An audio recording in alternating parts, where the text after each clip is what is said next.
Vladimir Putin आज दुनिया का सबसे पावरफुल और सबसे फियर्ड इंसान। कुछ लोग ये भी मानते हैं कि सीक्रेटली वो दुनिया का सबसे अमीर इंसान भी है, इलॉन मस्क से भी ज्यादा। उनके पास 43 प्लेन्स, 7,000 से ज्यादा कार्स और तो और एक गोल्ड से बना टॉयलेट भी है। We are not joking. Vladimir Putin 20 साल से ज्यादा समय से रशिया के सुप्रीम लीडर हैं, जो दुनिया के सबसे ज्यादा न्यूक्लियर वेपन्स को कंट्रोल करते हैं।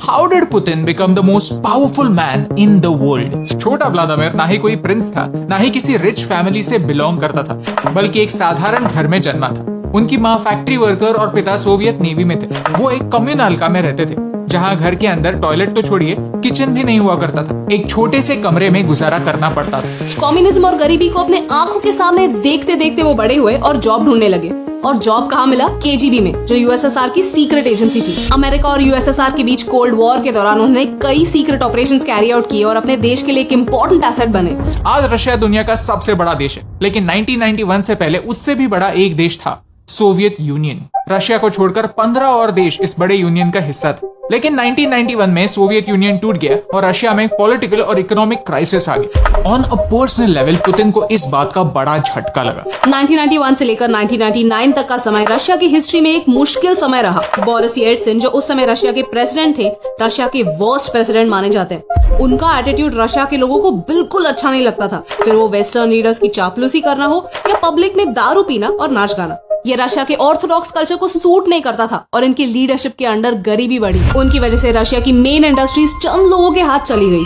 1996 में अमेरिका ने रशियन इलेक्शंस को इन्फ्लुएंस करके बोरिस को वापस जिताया, लेकिन रशियन जनता बोरिस को ज्यादा देर के लिए एक्सेप्ट नहीं करने वाली थी। एक समय ऐसा आ गया कि उनकी अप्रूवल रेटिंग 2% तक नीचे गिर चुकी थी। सिचुएशन ऐसी थी कि जल्दी कुछ नहीं हुआ तो उन्हें असैसिनेट किया जा सकता था। इसी वीक इमेज को काउंटर करने के लिए उन्होंने एक डायनामिक पुतिन को 1999 में प्राइम मिनिस्टर बनाया। लेट मी टेल यू कि रशिया में प्रेसिडेंट सबसे पावरफुल और प्राइम मिनिस्टर उनके नीचे, यानी सेकंड इन कमांड होते हैं। उसी समय रशिया के चेचनिया में मिलिटेंट्स ने 300 रशियंस को मारा। इसके अगेंस्ट जब पुतिन ने ठोस कदम उठाए और उन मिलिटेंट्स को हरा दिया, रशिया में Putin as a strong leader establish हो गए। बस उन्हें प्राइम मिनिस्टर से प्रेसिडेंट बनने में टाइम नहीं लगा और अगले 8 सालों के लिए वो प्रेसिडेंट रहे। इस समय रशिया की कंडीशंस बदली। जीडीपी लगातार बढ़ता ही चला गया। इन्फ्लेशन 36% से घटकर 6% तक आ गया। लोगों की एवरेज इनकम 25 गुना बढ़ गई।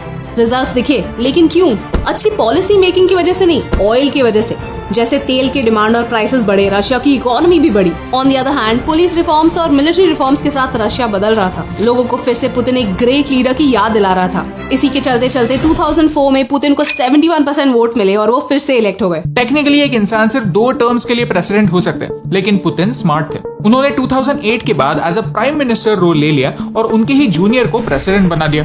कंट्रोल उन्हीं के हाथ में था। 2012 में वो वापस प्रेसिडेंट बन गए। ऐसा नहीं है कि उन्हें कोई अपोज करना नहीं चाहता, लेकिन सच ये है कि उन्हें कोई अपोज नहीं कर सकता। उनके क्रिटिक्स मिस्टीरियसली गायब हो जाते हैं। Journalist, farmer KGB agents, even reputed politicians, जिन्होंने भी पुतिन को क्रिटिसाइज किया, उनका अंजाम एक ही हुआ। पुतिन इज सो पावरफुल कि जब रशिया के सबसे अमीर इंसान ने उनके ऑपोजिशन पार्टी को कैंपेन के लिए फंड किया, उन्हें टैक्स एवेजन के चार्जेस के अंडर 14 सालों के लिए जेल में फेंक दिया गया। तो उन्हें क्रिटिसिज्म को हैंडल करने की जरूरत नहीं पड़ती, क्योंकि जो लोग उन्हें क्रिटिसाइज करते हैं वो उन्हें ही हैंडल कर देते हैं। इसी इंसान के एक इशारे पर 6000 न्यूक्लियर वेपन्स तैयार हैं, जो दुनिया के किसी भी कोने तक सिर्फ 10 मिनट में पहुंच सकते हैं। So in the end what does he want? Putin अपने सारे स्पीचेस में इस इंसान का नाम जरूर लेते हैं, इवान इलिन, जो एक रशियन फिलोसोफर थे, जिन्होंने कहा था कि पहले रशिया एक इनोसेंट देश हुआ करता था, लेकिन फॉरेन ताकतें उसे वीक बनाती चली गई। Putin needs to be strong, क्योंकि वीक लोगों के साथ क्या होता है ये उन्होंने बचपन से देखा है। आज ऑन पेपर पुतिन की वेल्थ $70 बिलियन